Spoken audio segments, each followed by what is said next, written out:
how are you? Everything alright? I hope so. You and your families in healthy. Keep spirit and keep strong. Stay at home. We pray, our Father in heaven, we are grateful for your love and for your kindness. On this day we can learn. May God help us to understand the lesson. God also help and enables everyone to be given strength in the COVID-19 period until the situation returns to normal. In the name of Jesus Christ, we pray to you. Amen.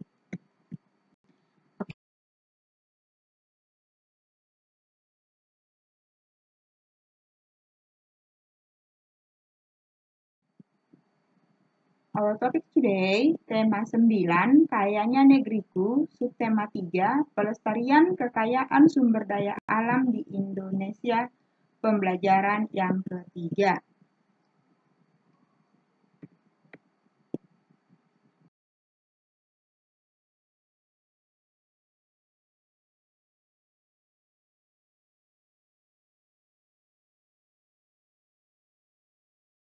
Diharapkan mampu mengidentifikasi contoh sumber daya alam yang dimanfaatkan sebagai sumber energi alternatif dengan penuh kepedulian.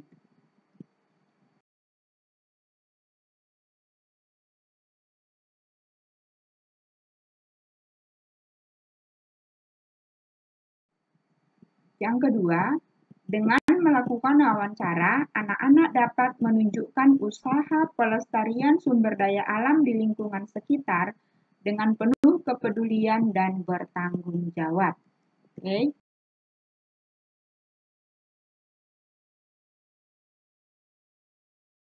Terhadap sumber daya alam dan juga sumber energi.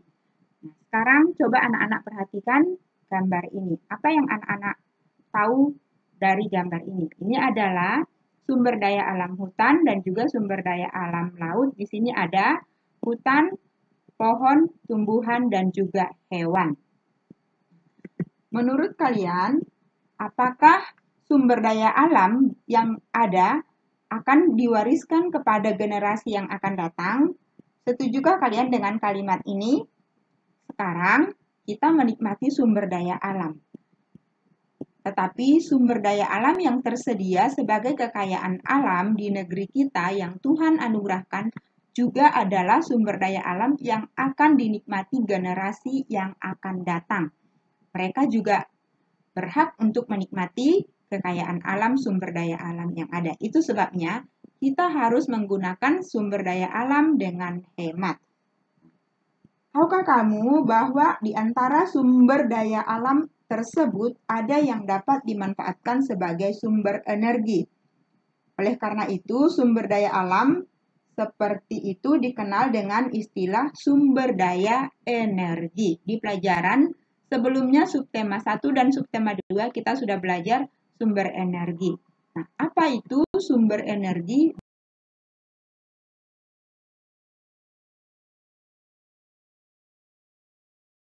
Daya energi. Sumber energi adalah sesuatu yang dapat menghasilkan energi, baik energi yang dihasilkan secara langsung ataupun energi yang melalui proses perubahan. Sumber daya energi adalah sumber daya alam yang dapat dimanfaatkan baik sebagai sumber energi maupun sebagai energi.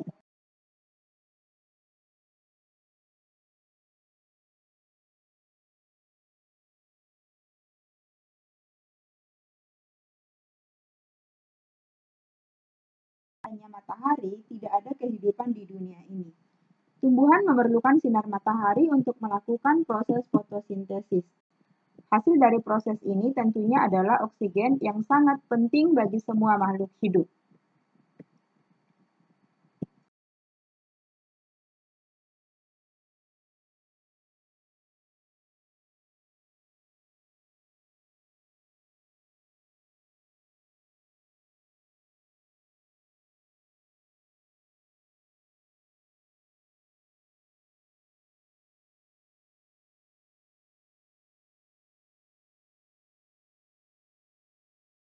Matahari dimanfaatkan untuk mengeringkan padi, ikan, pakaian, berjemur. Itu sebabnya Orang bule suka berjemur karena mereka jarang merasakan sinar matahari. Kita di iklim tropis setiap hari dapat merasakan sinar matahari. Jadi kalau berjemur cukup 10 sampai 15 menit karena matahari juga sumber vitamin D untuk tubuh kita.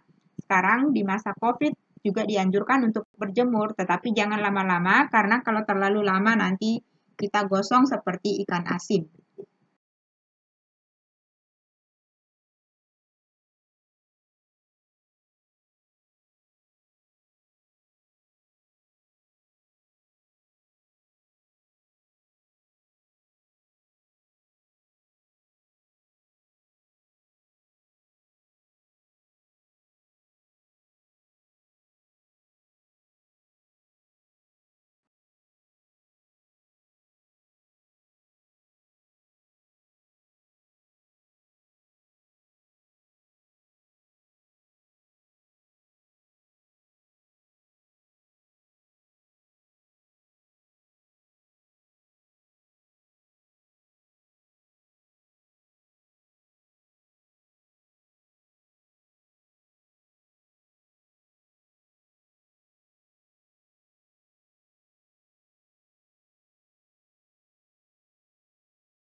Menggunakannya.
panas bumi membangkitkan tenaga yang dapat diandalkan dan hampir tidak mengeluarkan gas-gas rumah kaca sama sekali.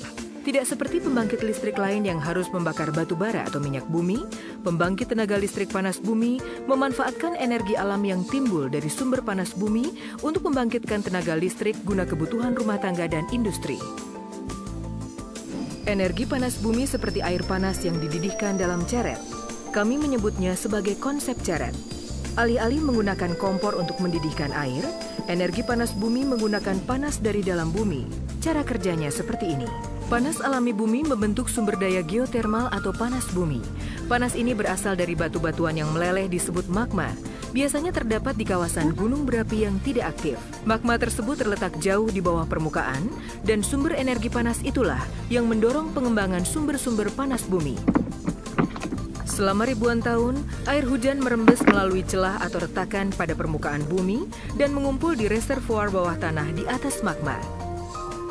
Magma ini kemudian akan memanaskan air ke temperatur di atas 500 derajat Fahrenheit. Untuk mendapatkan zat cair dan gas atau fluida yang bertemperatur dan bertekanan tinggi ini, sumur dibor dari kedalaman 3.000 sampai 10.000 kaki dari permukaan bumi. Sumur-sumur produksi tersebut kemudian membawa zat cair panas bumi ke permukaan dan dapat digunakan untuk membangkitkan tenaga listrik. Karena tekanan tinggi dalam reservoir panas bumi, zat cair tersebut akan secara alamiah mengalir ke atas dan melalui fasilitas pengolahan di permukaan. Zat cair panas bumi mengalir melalui wellhead atau kepala sumur dan jaringan pipa sebelum dialirkan ke separator, di mana uap panas dipisahkan dari air panas. Air panas yang dipisahkan disebut brine, kemudian diinjeksikan kembali ke reservoir, lalu akan dipanaskan kembali oleh magma dan akhirnya dimanfaatkan lagi. Inilah yang menjadikan panas bumi sebagai energi terbarukan. Dari separator, uap panas dialirkan ke pembangkit listrik melalui sistem jaringan pipa besar di atas permukaan tanah. Diameter dari jaringan pipa uap panas ini bisa mencapai 4 kaki. Jaringan pipa uap panas diinsulasi untuk mencegah lepasnya panas karena jaringan pipa ini melintasi daerah sepanjang 3 km atau lebih. Jaringan pipa ini panas sekali dan akan memuai jika diisi uap panas. Oleh karena itu, pada setiap beberapa ratus kaki didesain pipa lingkar pemuaian.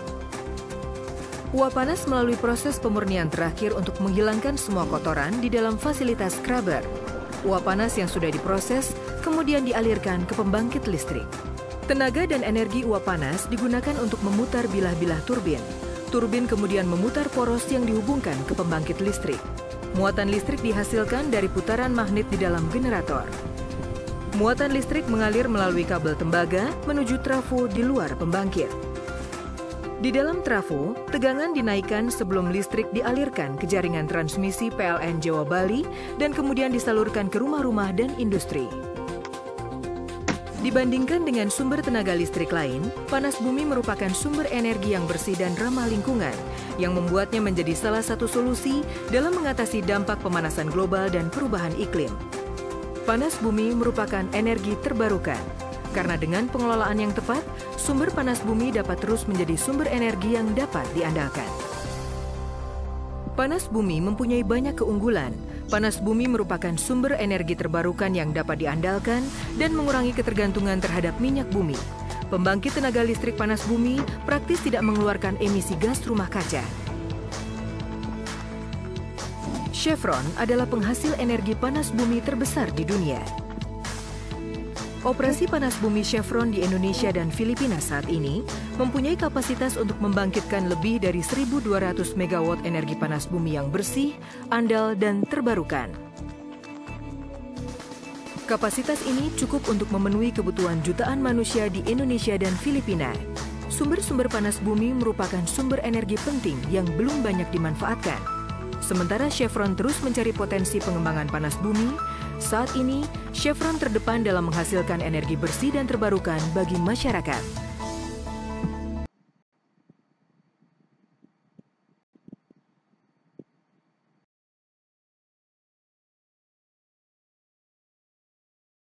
Dan salah satu sumber energi biomasa yang paling tepat untuk bisa dikembangkan di Indonesia adalah bambu. Masyarakat setempat dapat berperan sebagai produsen biomasa bambu atau limbah bambu dengan cara memberikannya kepada Clean Power Indonesia sebagai pengolah untuk dijadikan listrik. Lalu diberikan kepada PLN sebagai penyedia dan penyebar listrik utama, dan listrik akan tersebar kembali untuk masyarakat. Sistem kolaborasi yang saling menguntungkan ini akan menciptakan persediaan energi yang berkelanjutan di lokasi sekitar pembangkit. Sistem ini dapat diterapkan di mana saja di Indonesia, sehingga ini menjadi solusi untuk penyediaan listrik di daerah-daerah pelosok. Pada akhirnya, distribusi listrik di Indonesia akan lebih merata tanpa dampak negatif terhadap APBN dan APBD kita. Bambu bukan saja komoditas yang dapat dimanfaatkan untuk sumber energi terbarukan, tapi bambu juga merupakan penyeimbang ekosistem bumi. Ya, tumbuhan ini adalah tumbuhan yang paling ideal dalam menyerap karbon dioksida yang dilepaskan oleh pembangkit, sehingga tercipta kondisi karbon netral dari siklus ini. Ini artinya, bambu juga penting peranannya dalam upaya pencegahan bencana yang diakibatkan oleh perubahan iklim dunia. Selain itu, sisa proses gasifikasi bambu yang terjadi di mesin pembangkit juga menghasilkan arang alami yang dapat digunakan sebagai pupuk untuk membantu proses penumbuhan bambu. Bayangkan jika bambu telah difungsikan sebagai unsur penting dalam kehidupan. Tanaman ini menjadi sumber energi yang berkelanjutan bagi manusia, penjaga keharmonisan alam untuk makhluk hidup lainnya, juga menjadi penyeimbang ekosistem di muka bumi. Dan akhirnya, keselarasan dalam hidup berdampingan dengan alam pun akan tercipta. Jadi, inilah saatnya untuk menciptakan masa depan Indonesia yang lebih baik dengan bambu.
Minggu-minggu sebelumnya tentang penghematan sumber daya alam dan juga sumber energi.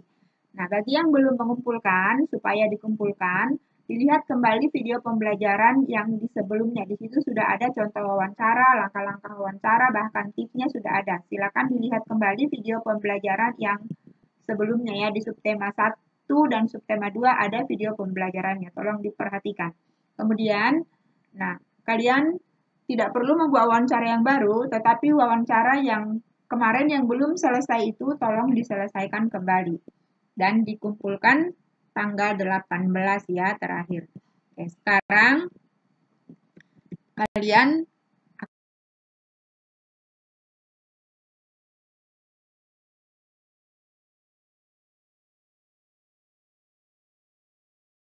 kolom komentar juga bisa tulis jawaban di situ. Setelah melihat video pembelajaran, kemudian di bawah kan ada kolom komentar. Tulis namanya, di situ juga kalian boleh menuliskan jawaban dari tugas. Atau langsung diketikkan saja di WA, nggak usah di foto. Kalau sudah habis bukunya ya, karena ada katanya yang habis bukunya, jadi supaya tidak lagi merobek-robek kertasnya, nggak usah dirobek. Kalau sudah habis bukunya, tulis saja jawabannya di WA, atau di kolom komentar. Paham? Oke, berharap dari penjelasan pelajaran dari video anak-anak mengerti dan paham pelajarannya. Dan sampai di sini